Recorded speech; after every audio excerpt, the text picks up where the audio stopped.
under sa Universal Healthcare. Actually, may ara kita piloted ng primary healthcare network.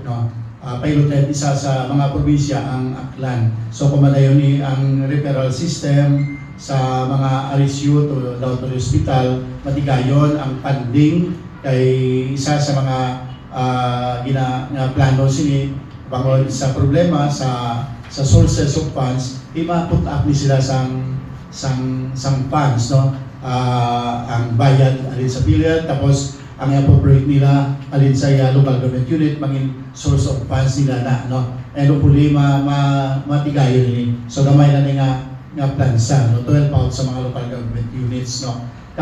Luoy ko man nga ginahinyo ang especially ang mga local chief executives, no? Sa aton mga sa aton kay gobernador wala kita problema, pero may mga local government or mga local officials kita, mayor daw to sagunian nila, hindi pa nila mapatyagan kung ano ka-importante sa sining programa pertinente sa health, no? They prioritize some other projects but not for the health of the people. So ang ginapadulungan nato to convince, and we are happy nga after the understand, no, sang kanami sa programa nagasulod man sila, no. Ang isa lang ka ginauri ko kay kung malantaw kita sa ibang to nga mga lugar gampan nila nga kanto makami sa Yakap Clinic wala man doktor, no. So siling ko di reklamo ko mo sa mayor because the doctors are under the local government unit, no. Nga kung wala na sila ang amon di man nakabantay ang PhilHealth, only that nga hindi namon mabayaran ang claims kung hindi inang accredited doktor ang mga pirma sa sila nga mga claims, no? So mga bagay nga we anticipate man nga kabay pa diri sa aton sa Western Visayas madula sa aton, no?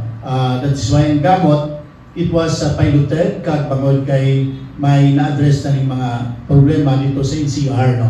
Dito ni una in testingan kag we know sa mga experience nila dito how we improve sinidri, no? Like for example, di ba sa isa ka konsulta ang 20 mil ubos sinabi, o di ba? Or pwede serman nga ang gin-prescribe nga bulong may ara na siya bulong abi nga paracetamol, tapos 5-4 yung klase sa paracetamol ang ginahatag siya para mag-claim niya. So those are matters nga ginapaitsili naton sa aton partners kay di nagpa-credit sila sa amon, so dapat masunod sila sa patakaran man kay this is not only amon lang, this programs is designed man sa aton sining Department of Health, sa aton sining gobyerno, and of course the ining layi gin pasar man pagi sa aton sining Congress. Again,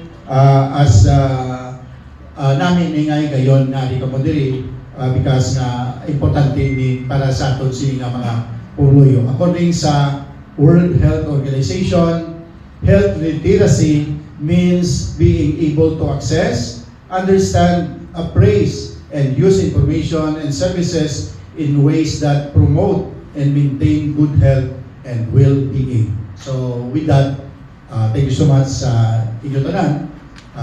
Tugtog sa masunod.